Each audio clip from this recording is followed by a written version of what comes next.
Good evening. Do I have a microphone? I do. Okay. I'm Michael Brown, President of School for Advanced Research, and it is my great pleasure to welcome you to this first Creative Thought Forum event of 2023. The title is Women of the Lost Territory, New Mexico, Women of the Past, Present, and Future, featuring Flannery Burke and Vanessa Fonseca-Chávez. Tonight's presentation features a conversation between these two experts, both of whom call New Mexico their home state. They'll discuss influential women in New Mexico history, addressing some of the best known examples and how their stories help us to uncover those of lesser known women whose histories have been lost in the state's complex history.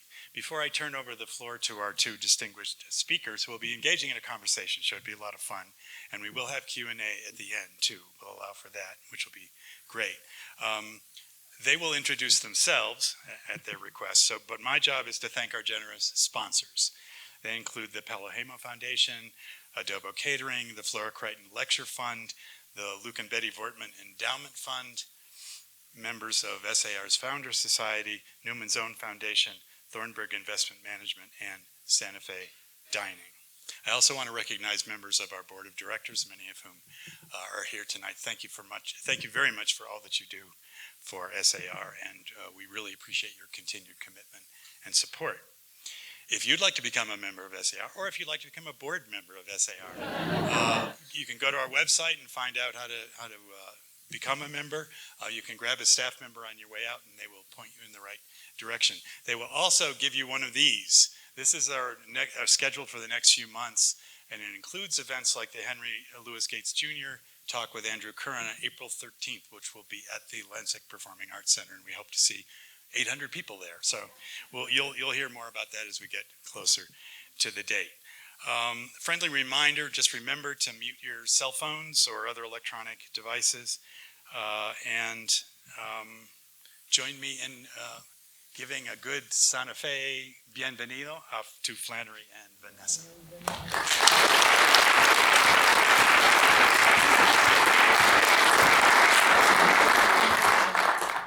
Hello, good evening, everyone. How are you? Good. It's so good to see so many of you here. The room is almost full. How exciting. So we're going to begin tonight. I'm going to give an introduction of Flannery, and she'll introduce me, and then we'll get started. So Flannery Burke, who's from Santa Fe, is an associate professor of history at St. Louis University. She's the author of 2 books, the first being Greenwich to Taos, Primitivism and Place at Mabel Dodge Luhan with the University Press of Kansas. And her second book is A Land Apart, The Southwest and the Nation in the 20th Century, published with the University of Arizona Press. Her current book focuses on how Westerners imagined the Eastern United States in the 20th century, which should be very exciting because it kind of flips the script on that conversation. And Vanessa Fonseca-Chávez is Associate Professor of English and Associate Dean of Diversity, Equity, and Inclusion at Arizona State University. In 2020, she published Colonial Legacies in Chicano Literature and Culture, Looking Through the Kaleidoscope, as well as Querencia, Reflections on the New Mexico Homeland, an edited collection, which was named a finalist for an International Latino Book Award. She co-directs the Following the Manito Trail project, which is currently on display at Los Luceros, so you all have weekend plans. Later this year, her co-edited collection, The Literary Life and Work of Margarita Cota Cardenas, will be published by University of Arizona Press. Her current book project is entitled From Where We Stand, Placemaking and Belonging in the Arizona and New Mexico Borderlands. Vanessa and I wanted to pay homage to some of the people who brought us to the spot that we're sitting in today. A very short list will be in the images that I hope will show behind us shortly. I think there are over 60 slides, and we're well aware of the fact that this is an incomplete list of the women who have influenced us. I also wanted to give a special shout out to 5 women, Marnie Sandweiss and Gingy Scharf, who I believe recommended me and Vanessa to Michael Brown. So thank you, Michael, for listening. Thank you, Mary Madigan, for listening. Thank you, SAR, for listening to Marnie and to Gingy. I also want to thank my mom, of course. I'm pretty sure that a good portion of the networking that led to visitors here on my behalf is my mom's doing.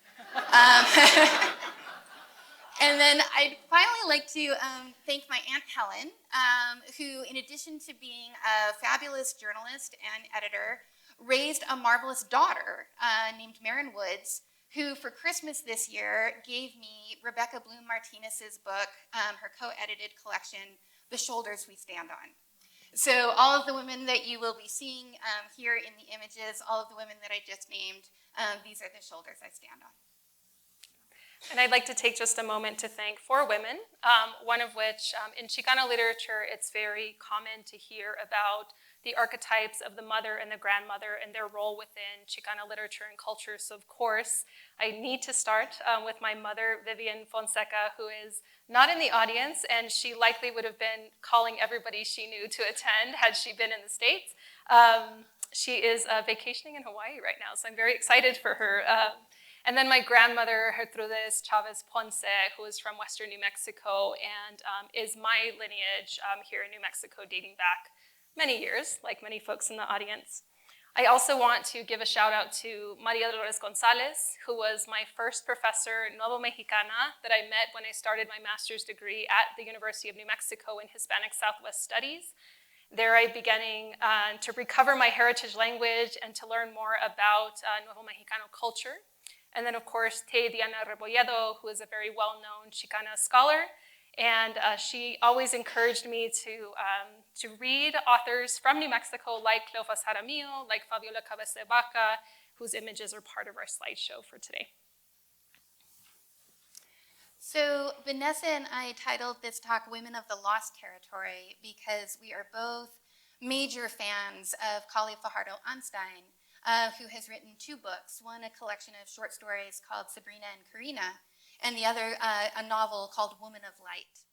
And in the stories that are told in Sabrina and Karina, most are about women in Denver who have roots somewhere in northern New Mexico. Kali Fajardo Einstein herself is of Piccaries Pueblo, Hispano, and Filipino descent. And in Woman of Light, the novel, Fajardo Einstein refers to northern New Mexico as the lost territory. So I thought of Vanessa because she is also a Kali Fajardo Einstein fan when I thought of the lost territory, but I also thought of Vanessa because Vanessa has really called me to task for giving too much attention to northern New Mexico at the expense of other parts of New Mexico. And so I thought there's another lost territory here, which is western New Mexico and eastern New Mexico and southern New Mexico, which almost never get scholarly attention. So that is sort of the origin of the lost territory meme, as Michael calls it. It started as a meme just between me and Vanessa, but we hope soon it will be widespread. I am hoping, Vanessa, that you could talk a little bit about how you got to know Kali Fajardo Einstein and how you think of the lost territory. Yeah, so I'll start by saying when I first started as an academic, I was at the University of Wyoming. And I was there for 3 years, from 2013 to 2016. And one of the things that fascinated me was finding so many New Mexican women in Wyoming. And I wondered how they got there, what their stories were. And I always share the story of running into this woman at the Ace Hardware store who looked like she could be my tia. She had salt and pepper hair. And I asked her where she was from, and she said Laramie. But the more I talked to her, she revealed that she was from Mora. And so I learned over time of the many, many New Mexicans who migrated from Wyoming, or from New Mexico rather, to the state of Wyoming to work as primarily as sheep herders, and then agricultural workers in the betabel, or the beet fields, and then also in the railroads. And so there was a project that I initiated called Following the Manito Trail, which I co-direct with Levi Romero and one of our scholars in the room, Patricia Perea and Trisha Martinez. And we started looking at the migration paths. This led me to have a conversation with Kali Fajardo Einstein, who reached out to me over email as she was researching. She had just finished her MFA at the University of Wyoming. I think we missed each other by a year, which was kind of a bummer. But she was working on Women of Light, and she wanted to know more about the migratory paths of New Mexicans who had made their way through Colorado up to Wyoming and then to other western states. And so lo and behold, years later, I see Sabrina and Corina, and it's such a great series of stories about women and resilience.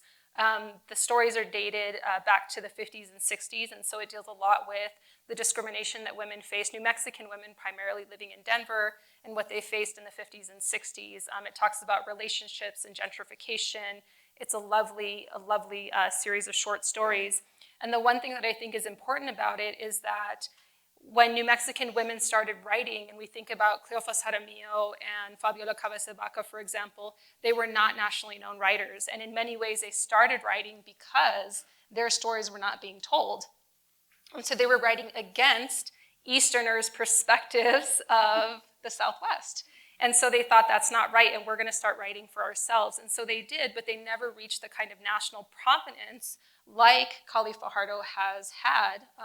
Her books are national bestsellers. They've won multiple awards. And so it's a particular point of pride to think about a New Mexican woman reaching that kind of status as a writer. And I think the only other thing I want to mention about this is in this Manito Trail project, what was interesting is not a lot of people resonated with the word manito at first. I think it's a common word used in northern New Mexico. And we gave a presentation at one point, and Cordela Candelaria, who's also from New Mexico, she stands up and she said, "Y las manitas?"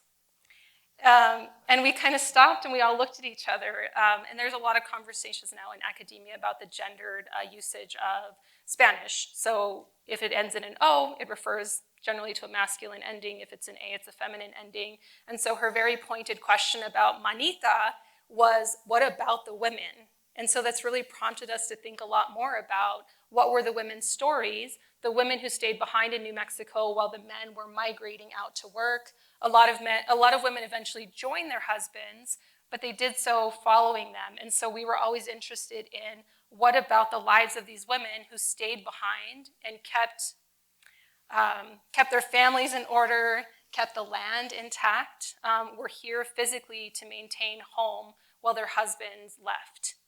And so I think that's a really important story to tell, and it's not a story that we often hear when we're thinking about migration. Absolutely. And those stories are what underlay the short stories in Sabrina and Corina. Absolutely, yeah. So if you have not read Sabrina and Corina or picked up a copy of Women of Light, please do so. So I want to move us on because when we were initially talking about this conversation, it was framed around usual suspects. And you and I both kind of thought about that a little more deeply. When you all think about usual suspects of New Mexican women, you might conjure up Georgia O'Keeffe's name, you might conjure up Maria Martinez's name, or you might even conjure up Nina Otero-Warren, who is now on a quarter. It's very exciting. And Anna Nogar, who is from Los Alamos, New Mexico, writes extensively about Nina Otero-Warren and her political history within New Mexico, which is very well known. You also have a book on Mabel Dodge Luhan, which is also another usual suspect. And so I'm wondering if there are any other usual suspects that you might want to conjure up. Who might those be and why? So first on my list these days is Maria Rosa Villalpando. If any of you are El Palacio readers, you might be familiar with her story. In the 1780s, she was captured by Comanche raiders in Ranchos de Taos. She was separated from her infant son. She was traded to Pawnee and then probably purchased by a Frenchman who took her back to St. Louis. Sometime in the 1790s, the Frenchman went back to France, possibly to his real family, and never returned to St. Louis again. And he had a pretty extensive fur trading empire, and so Maria Rosa Villalpando became a very wealthy woman. 1802, before Lewis and Clark had left St. Louis, before the Santa Fe Trail, before the railroad, certainly before cell phones, guess who shows up in St. Louis? It's her son from Ranchos de Taos. he had learned through the vast network of connections that existed between St. Louis and Taos that his mother had become a very rich woman. So I absolutely adore the story of Maria Rosa Villalpando, but I have apprehension about using it because when I use it in the classroom, when I'm teaching, when I use it in public history venues, Maria Rosa Villalpando's house was right where the south foot of the arch sits now. So if I'm, giving any kind of tour of historical St. Louis, that's a great thing to point out. So I love telling the story, but there's a way in which I am using Villalpando to stand for all of the nameless indigenous women who were far more likely to be the victims of that traffic in women that happened in the 1780s, 1790s, and the beginning of the 19th century. So that's one of the qualms I have about usual suspects. When you use a great story and a unique person to stand for a whole, there are other unique stories, other experiences that are flattened. And I think that's a really important point because part of the scholarship that I do is also situated around what are we to do with monuments. And there have been lively discussions around northern New Mexico about statues and what to do with them. And this all took place, it takes place often, but more so in the past couple of years with the Oñate statues and the obelisk and whatnot. And so the question I almost always get asked is, if not them, then who? And I always say, the women. Nobody is uplifting the women. Nobody is making statues of them. But the other part of it too, and I saw this great film, and I'm going to point out Matthew Martinez in the audience for introducing me to it, but it's called 1,000 Voices. And the premise of the documentary, if you have not seen it through Silver Bullet Films, is that it takes 1,000 voices to tell a story.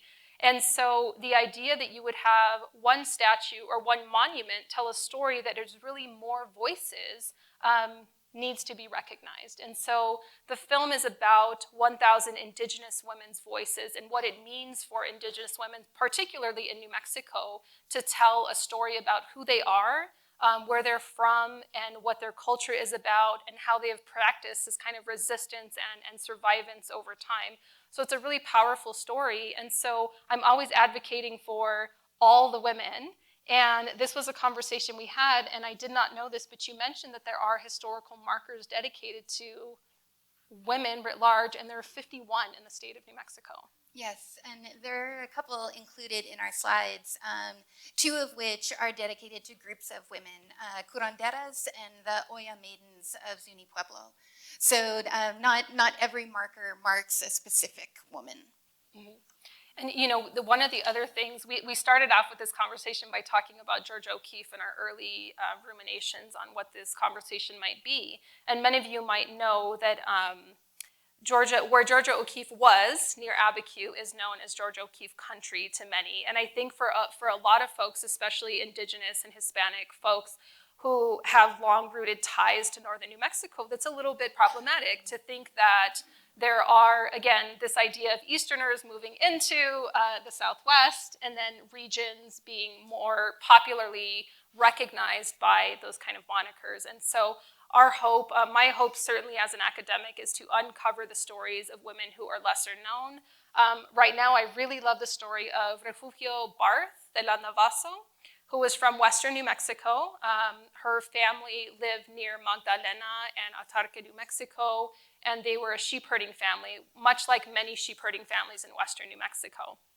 And Refugio got married to a gentleman named Saul Barth, who is purportedly the founder of St. John's, Arizona. There were lots of ties between Western New Mexico and Eastern Arizona in the late 1800s as all these towns began to come to life. And so he shows up in Magdalena, New Mexico, and asks to marry Refugio Landavaso. And her family gives him 4,000 head of sheep as a dowry. She's a Catholic woman from New Mexico, the territory at the time, and they move to St. John's, and they have this huge life in St. John's. He's a very shady man, and there's a lot written about his very interesting endeavors. But what's interesting is the information that you find about her is, trips she took to Santa Fe or trips she took to Albuquerque. She shows up often in the newspapers about these kind of ventures that she takes, but she had many children, and those many children had such a long-lasting legacy in eastern Arizona. And that all started with one Catholic Hispanic woman from western New Mexico whose family was able to give a dowry to a gentleman to be able to build this kind of sheep herding empire that existed in eastern Arizona. So I'm interested in those stories. They're hard to uncover sometimes. So I'd love to know a little bit more about your kind of ventures in uncovering the stories about women. Oh, that's a great question, Vanessa. We didn't prep that. No. It reminds me a little bit of when we were preparing and Mary asked, how do you choose a usual suspect? And I remember that your answer was fantastic, which was, my memory of your answer is that we are always lifting as we climb. So as we ourselves, as women academics, try to advance in the field, we are reaching behind us to help the next generation of women scholars succeed. So your answer was awesome. My answer, though, is what I do when I am trying to uncover a usual suspect, I suppose, or any kind of suspect, which is the training that I received at Bryn Mawr College from Sharon Ullman, my advisor, and at the University of Wisconsin-Madison from Linda Gordon, who's written a great book called The Great Arizona Orphan Abduction, if you have not encountered that before, and Jean Boydston, who was also a fantastic women's historian. All of them trained me to look at gender, to put it in academic terms, as a social construction. So there were times when a woman like myself with short hair would have been considered less womanly. There were times when women who owned extensive property were, by virtue of certain cultural systems, considered less womanly. There were times when advocating in the political sphere was considered less womanly. So anytime I see a moment where an individual story can help show how gender is being understood in culture, in a historical moment, that's when I choose that person. Oh, that's excellent. Yeah. I was just recalling, so I'm at Arizona State University, and there is a archivist there. Her name is Christine Marin. She's fantastic. And I've been in conversation with her over the years as I've delved into the archives more on the history of eastern Arizona and western New Mexico. And one day she tells me, she goes, "You're one of those New Mexican women, aren't you?" And I knew it was kind of a loaded comment, and I wanted to know more about that. And so I've kept that kind of commentary with me over time, and I was thinking that I have an article coming out about these really wonderful Chicana women who hail from Cimarron, New Mexico, who migrated to Wyoming, and they became these big Chicana activists in the city of Riverton, Wyoming, which is right near the Wind River Reservation. And their story is really incredible because they petitioned the city to pave their streets. They were the only neighborhood in the city of Riverton without paved streets, without gutters, without all this stuff. And it became very clear to them in the 70s and 80s why that was the case. The neighborhood that they lived in was an enclave of New Mexican residents. And so they pulled their efforts together, and they wrote a number of community block grants to try to get federal funding to be able to do it, and nothing came through. The city didn't support them. And so they said, well, shoot, we'll just do it ourselves. And they rallied the community, and everybody, the men quit their jobs, and the women said, well, shoot, we don't know how to do construction, but what can we do? And so they cooked, and they organized, and they videotaped everything. They're wonderful community documentarians and archivists for doing this work. And they had a mantra, they had theme songs. They said, we get by with a little help from our friends, which everyone will know. And what was interesting about their efforts is that at the end of the day, the city said, well, this is what happens when community does for themselves. But the interesting part about it is I was trying to think about this comment from Christine Marin about those New Mexican women, and I thought, is there a particular work ethic that is associated with people from northern New Mexico? And I thought, absolutely yes. And Rodolfo Anaya, who is not a woman, obviously, but he has a phrase called apura pala, which means that you get by with hard work, right? And a pala is a shovel, but really this is kind of, he calls it a New Mexican mantra or a work ethic. And so I thought it was really incredible to think about these women within a frame of a work ethic associated with the experience of being from New Mexico. And we know right now, we're coming up on the 175th anniversary of the Treaty of Guadalupe Hidalgo, which ended the Mexican-American War in 1848 on February 2nd. And you mentioned early on the question about lost territory in conjunction with the way that we've experienced land loss in New Mexico. And so I'm really intrigued by the ways that all these women writers in New Mexico have taken up the topic of land loss and how they've written themselves back into the record, even though they have this deep sentiment of loss connected to colonization, connected to the loss of treaty rights, et cetera. And so I'm wondering from a historical perspective, and even in your book, A Land Apart, how did you look at that when you were thinking about how kind of Southwesterners and maybe even women in particular were experiencing their belonging? So I'm a historian who believes that if women are there, you pay attention to them. That said, I wanted to center women in the story of the Manhattan Project because I feel like that's most frequently told as a man's story. So I quite consciously wrote the chapter in that book with the intention of centering women's experiences. And I start with the home of Edith Warner at the foot of the hill and the tea house that she ran where many Los Alamos scientists performed their work. But I also really wanted to give attention to the Pueblo women who were cleaning the houses and looking after the children of the white families predominantly who were in Los Alamos. And their work was so important that at one point, the women who were employing them in Los Alamos wrote out a contract that said, you know, they get this time off for feast days, they get this time off for their own family's obligations, which undoubtedly came from the pressure of the Pueblo women themselves. So I don't know the names of the Pueblo women themselves, but you don't need a contract like that unless someone is abusing your labor, right? So either the white women who were employing them figured out that they were going to lose their employees because some of them were abusing their employees, or Pueblo women's pressure led to that contract.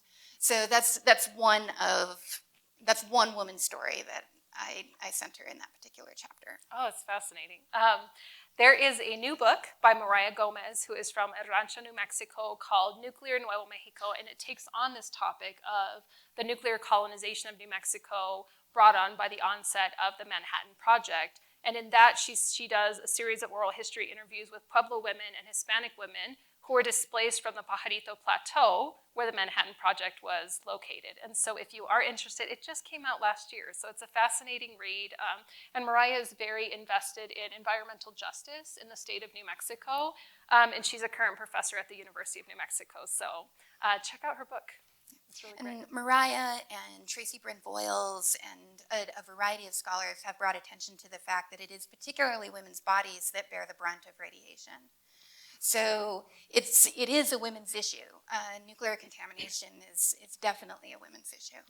Yeah, and speaking of bearing the brunt, I also want to uplift Bernadine Hernandez, who is another professor also at the University of New Mexico. Her book, Border Bodies, just came out. And her book goes back to the 19th century, and it talks about the way that sex was used as reproductive capital for women, and how women were a part of the sexual economy in New Mexico by producing labor. So through their labor as in work, but also through their labor as in reproduction. And so it's really interesting because it reminds me also of Paula Gunn Allen, who's a native writer from New Mexico. She's from Western New Mexico, as is Leslie Marmon Silko. But Paula Gunn Allen has a great essay called The Red Roots of White Feminism. And in that essay, she says that if the men are not listening to the women about sending their children to war, they will stop producing warriors. And I think it's such a powerful thing because we don't realize the amount of power that women yield in being able to control these kind of decisions, right? And some of the things that Flannery and I were talking about while we were preparing this presentation was, what are the characteristics of these New Mexican women that we are upholding? Because on one hand, even women after the Treaty of Guadalupe Hidalgo were able to maintain property rights in ways that other women were not. Hispanic women could inherit property. Indigenous women had no rights after the treaty. And so we were also thinking about what are the kind of aspects that women upheld characteristically or just communally that helped them to navigate, the past, present, and then into their future. Yeah, and I know when we were preparing, we talked a bit about, on the one hand, our desire to lift up particular women in history, in particular women in contemporary culture. On the other hand, our desire to celebrate groups of women. And then our concern that if we emphasized just groups of women, that would reinforce the perception of women as humble, patient, strong. Mm-hmm. And were these characteristics innate to women, or were these characteristics that women took on by virtue of the prejudices that conscribed their lives? Yeah, and we didn't come to a decision on the question. And so, and I think even if we think about our own families, how our mothers, our sisters, our daughters have navigated their lives, right? What kind of characteristics have they developed to respond to a very male-dominated society, to respond to, in Cleofas Jaramillo, or in her case, for example, if y'all have not read Cleofas Jaramillo, she was a writer in the 50s. She started the Sociedad Folclórica de Santa Fe, so she's very well known in this area. But what was interesting about her story is that she very much existed in the shadow of her husband, Wenceslao Jaramillo, who held all these very high positions within New Mexico, the territory. But when her husband died, she explains in her book, Romance of a Little Village Girl, that she felt like this life came into her and she had to take on this other persona because her husband was no longer there. She had to manage the affairs of the family. She had to take care of her daughter. She went through a number of miscarriages. Her daughter actually tragically died when she was murdered in Santa Fe. That's part of a bigger story. But what she does in this book is she does the very typical white glove kind of stays clean about things, doesn't tell everybody all the secrets. You can read between the lines, but there's also the archival evidence to show what actually happened. And so people would know the story about her daughter that she does not divulge in her book. And so she does exhibit to be a very strong woman, but she's also very humble about what she shares and what she knows. And so I think it's very interesting how she kind of navigates both of those within her work. Well, and I was struck by the research that I did for this presentation regarding Genoveva Chavez. So I didn't know that Genoveva Chavez was gay. And I was reading I was reading a draft of the book Wide Open Desert, which is coming out any day now. It's by Jordan Biro Walters. And Jordan Biro Walters discusses Genoveva Chavez and her decision to move to Los Angeles so that she could be in a wide open town. And her long-term partner, Dorothy Rivera, was named in only one obituary for Genoveva Chavez. And on the one hand, that is Rivera being humble, being patient. On the other hand, that is the strength that sustained their relationship at a time when Santa Fe society would not have widely tolerated it. So there are times when humility, patience, these attributes that are instilled in girls and in women can come in pretty handy for things that a lot of people might not consider womanly. Absolutely. I like to think that New Mexican women just play the long game. So that we're smart enough to know, we strategize appropriately to play a long game because we know that that's necessary, right? So I don't find, I have a lot of colleagues, many of whom are part of the slideshow, that we often strategize and we say, when we're actually coming into, we're part of a new generation of scholars and we're thinking about what is the kind of mark that we're going to be making and what kind of long-term arguments do we want to hold still for many years to come. As a scholar, I write critically about Cleophas Jaramillo because I also recognize the disparaging ways that she talked about indigenous peoples within her work, and that's not okay with me as a scholar today. And so I also want to both recognize that if she would not have written, then we would not have had access to this kind of literature, but also we have to think differently about those contributions over time. And so I think that's really important as well. And so I want to just kind of end our conversation before Q&A with, we talked about, as women from New Mexico, we feel a certain responsibility, right? And we started the conversation with the people who have lifted us up. I would not have gone to grad school had it not been for Maria Dolores Gonzalez and Tediana Rebolledo, who told me that it was possible, that I was smart enough, that I could do it, who also told me I have to work twice as hard because that's how Chicanas have to work. And so I took all of that, but very grateful for those women who uplifted me during that time. And of course, my mom, who was like, everything's gonna be okay, Hita. And I'm like, okay. But now, now that you're at this kind of stage in your career, like, what is your thoughts about the kind of responsibility you carry as a New Mexican woman from a particular legacy and then moving forward? I feel some of the same responsibility that you were just describing vis-a-vis Jaramillo. My nieces recently moved to Santa Fe. My elder niece is in 4th grade, and her teacher dedicated the day after MLK Day to a wider discussion, not just the Black Civil Rights Movement, but a wider discussion of social justice movements. And she decided that she wants to write a book about child slavery. Which is very characteristic of our family. Like, of course, we will write a book. I'm 9 years old. Why not? So she was asking me, how do you write a book? And I actually, her questions were so rapid fire that I was just like, well, this is where the illustrator comes from, and here's how you decide on the cover. And we had been talking for 30 minutes when I realized I have a chapter about Nina Otero-Warren in my book, and she goes to Nina Otero Elementary School. So, and there's a picture of her, and it's a different picture than the one we used. So I open up the book, and I show it to her, and I say, tell me what the title of this book chapter is. And she said, Nina Otero-Warren's Place. And like her eyes got big. She's like, wait a minute. Yeah, and she asked if she could bring the book to school to show to her teacher. And Nina Otero-Warren was also very disparaging of indigenous people. So at what point do I share that with my niece? And that's part of my educational responsibility, I think. I also, though, increasingly see it as my job to get out of the way. Like, there are such great young scholars coming up, and I feel like it's my job to clear the path, give them a chance to share their great work, and put the spotlight on them.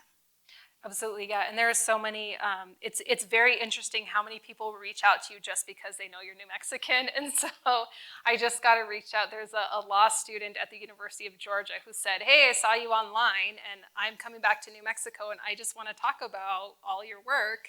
And I thought that was really interesting because you get these really like random reach outs, but it's New Mexico that does this, And so I always think, I feel similar to you that we have to move out of the way. There are lovely new scholars who are being trained differently and who have new perspectives. A lot of my book on colonial legacies is that there are these different pieces that we understand at different points in time, and we're always learning new things. And as we learn those new things, we should rethink the way that we thought about other things. And that's very general, but I think it is important for us to always move forward the way that we're thinking. It's not our intention to remain kind of stifled in the scholarship.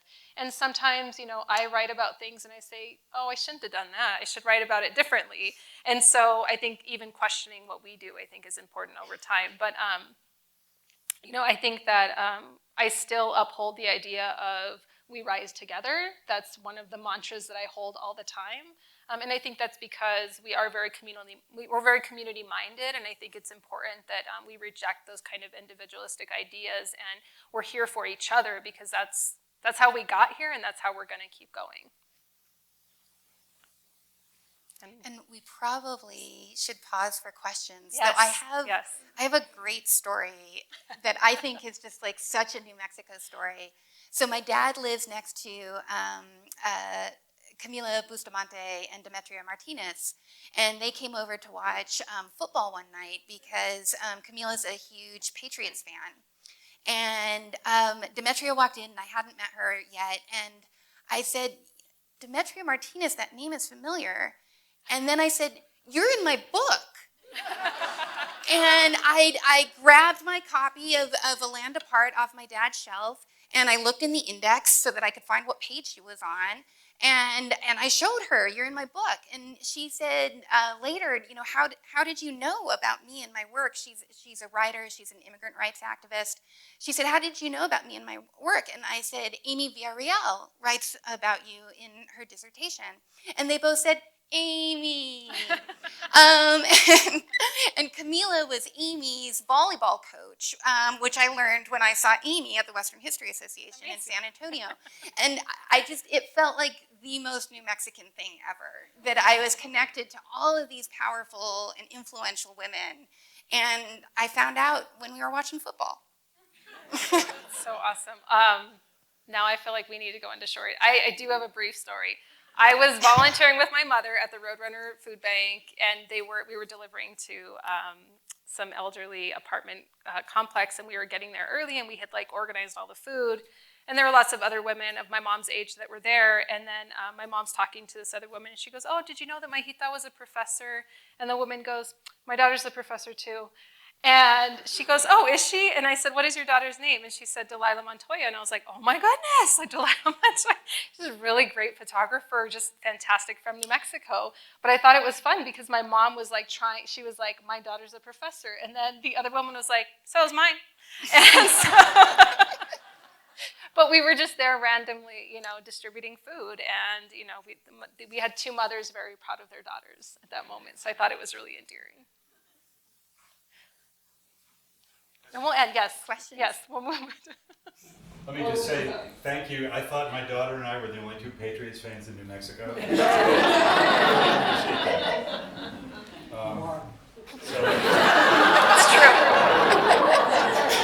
We were not popular in that Super Bowl. Anyway, time for questions. Come on. Yes. Sorry if I don't know your name. I'm just going to point. So my name is Chris. It's actually not a question. I work with the New Mexico Historic Women Markers Project. So I know all 135 of the women who are on markers right now. And I actually have printouts right now of the list of them and the maps, if anyone's interested. So it's really my job to promote it. So I just want to say thank you for your work. And a lot of those pictures up there are very familiar. So Thank you for your work. Yes. Yes. it's exciting. It's very exciting. Thank you. Over here. I'm sorry, yeah. I didn't quite hear the question. Oh, I'm sorry. She was saying that she works for the New Mexico Historic Markers Project for Women. And so if anybody wants more information, to please let her know. Yes, she's here to promote the project, and was excited to see some of the markers on the screen.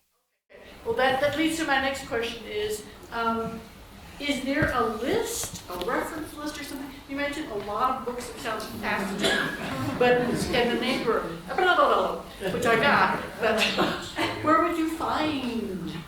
I think you're putting us to task right now. So she's asking if there is a list of the books that we've mentioned on New Mexican women. I think that sounds like a future project, which we absolutely can do and make available. I actually won a library collection contest at Arizona State when I was a graduate student because I had a vast collection of New Mexican literature. So I got like $1,000 prize. It was very exciting. But I was like, how awesome is it that I pulled my books together and, exhibit? So yes, we can pull this together. Absolutely. Yeah, Mary Madigan just said we're going to prepare a list and email it to everybody. Yay, thank you. Thank you, Mary. Others? Give a shout out if I can't see. It's kind of on the lights in my eyes. Oh, come on. This is a Santa Fe audience. There got to be more questions. Yes, ma'am. Sir, sorry. No, okay. So So just as a follow-up, sort of what else is going on is out at El Rancho de los Golondrinas, the Living History Museum here in Santa Fe, they now have a women's tour. And it's mostly about everyday life, but it's like how they fit into the history in the 17 and 1800s here in New Mexico. And I think it's one of a kind around. Yeah, if you've not been to Rancho de las Golondrinas, please go for the women's tour. I think one of the most interesting things is there is not a lot uncovered about 1700s and 1800s women. Diana Rebolledo, who edited the book Infinite Division, starts with an accounting of what happened to the women starting from the colonial period to the present, because there was a lot of Chicano scholars in the 1990s who came up with these periodizations of Chicano literature, and they surprisingly didn't talk about any women. And so Diana, in the very same year, was like, just so you know, here's all the women. And it's a wonderful book, and it's an anthology of Chicana writers, which include a lot of New Mexicans.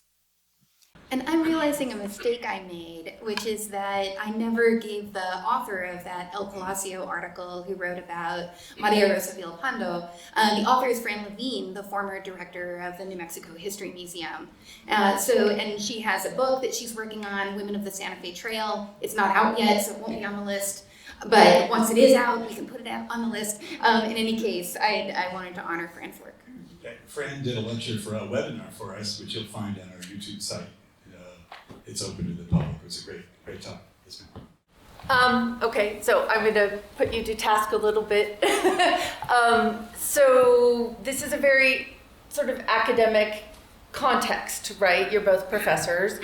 And a lot of the books that you're referencing are what many of us would be consider in-depth academic works, which not all of us will have access to, or the time and capacity or desire to read. So if perhaps to help me simplify it, or my daughter's here, and maybe let's how do we approach this shared history, or history that we want to understand better, or the present, for those of us who, or those who don't want quite that kind of reading list? Yes, I think it's a great question, and I will just say that I was not always an academic, and my entry into it was through literature. I'm a literature scholar, and so I was always so enthralled by the stories that people were writing. So Cleophas Jaramillo was not an academic either. She was a person who wanted to preserve the history in New Mexico, and she wrote many books. Many were cookbooks, which I think is really great. I tried to get my students to replicate 1950s recipes, and it was super fun in the state of Wyoming. But for me, it was always literature. Reading, for me, it's stories. I also am an oral historian, so I like to meet with people who want to share their stories with me, and I think that's always a good way to learn more. There's a lot of YA literature, so young adult literature. Mary Louise Sanchez has a great book about a family who moved from New Mexico to Wyoming, and how this young girl learned about her history, and even told her teacher in Wyoming that New Mexico did participate in the Civil War, and that they did so. It's all this, so I learned a lot about history and culture through that. I also learned quite a bit about women's stories through, I participate in a pilgrimage with the Archdiocese of Santa Fe. I don't know if anyone in the room is a Guadalupana, but shout out to you. Yes. So is that Jennifer? Oh, hi. I'm so excited to see you. She was on a route I led many years ago. But these women have lovely stories. And so we walk 100 miles in the first week of June, and all community members come out. They're mostly women who are feeding us, and we get a chance during those routes to be able to walk with women and hear their stories, and they're so incredible. And it's not academic at all, and it's great. I think Sabrina and Karina is a very accessible book, and I assigned it to a class of freshmen this past spring semester, and it was the favorite text of those students. So I would definitely recommend Sabrina and Karina. But I'd also say Santa Fe in particular is so rich in museum resources and visual culture resources. So go to Rancho de las Golondrinas, come to the museum here, go to the museums on the hill. The La Malinche exhibition that was at the Albuquerque Museum, it's now I think in San Antonio. It blew me away. So there are plenty of ways of engaging a wide variety of audiences right here in Santa Fe. Go to SAR and tour the vaults. Yay! Or grounded in clay at Mayak until it moves east. Another question or two? I see a hand up in the very back. I don't have a question, but I just wanted to share. We come from a very small town in northern New Mexico, and they have a program in the elementary schools where the children, when they're in 5th grade, pick a person from their community, and they interview them throughout the year about their life. And they write a story about their life, and then they put on a play about their life. And the things that you learn, through that type of communication are just unbelievably invaluable. So, if there could be, programs like that in Santa Fe, or, it teaches the children, what their elders have been through, and then it makes the elders, they can share their story. It's a wonderful thing. I think that's a fantastic idea. That's what prompted my love for oral histories, because I think what's incredible, and especially with the women in Wyoming that I interviewed, is that once I wrote an article about them and I shared it with them, I got their feedback, and then they said, we never knew our lives were incredible until somebody else said they were. And so, they're and it's so funny now because they'll message me and they'll say, we're still committed to La Causa, let us know what we can do. And I think it's really invigorated their spirit as well for someone to say, your story matters. And that happens all the time with us. And it's so fun. Maybe one more. Any venturesome individual here? If no one else does, I have a question. Go for it. So, you've offered us so many interesting perspectives on the history of women in New Mexico, the stories that are familiar to us, but also so many different angles on stories that we haven't heard. Is it even possible at this point to say what it is to be a woman in New Mexico in the 21st century? Is it just way too early since it's only 2023?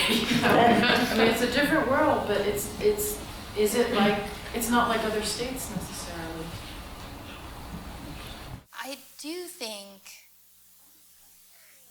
that sense of responsibility is still very much being instilled in girls and women.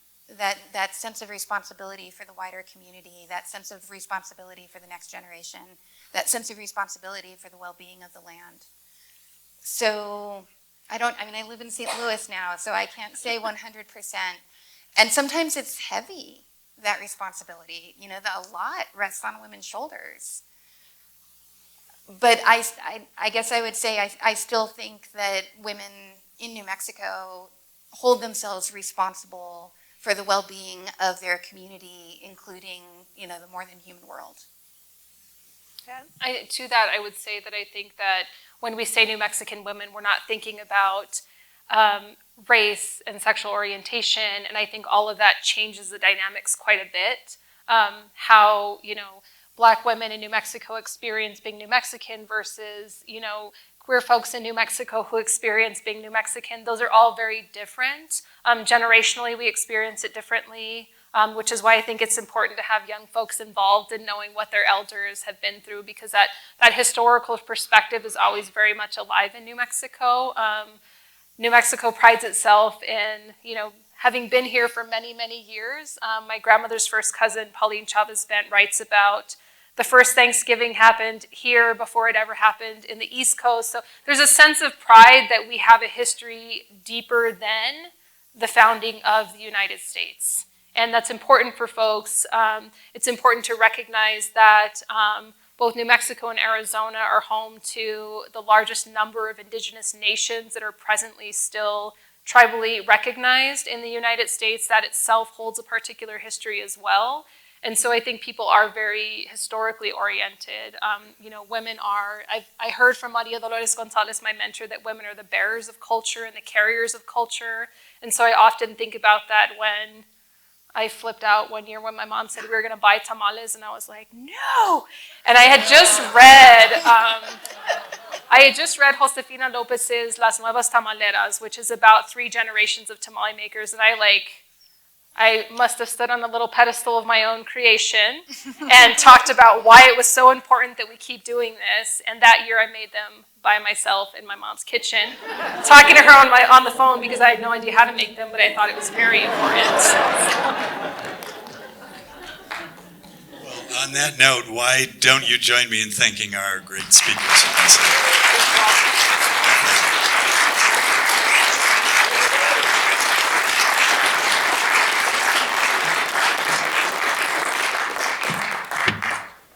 Thanks for coming out.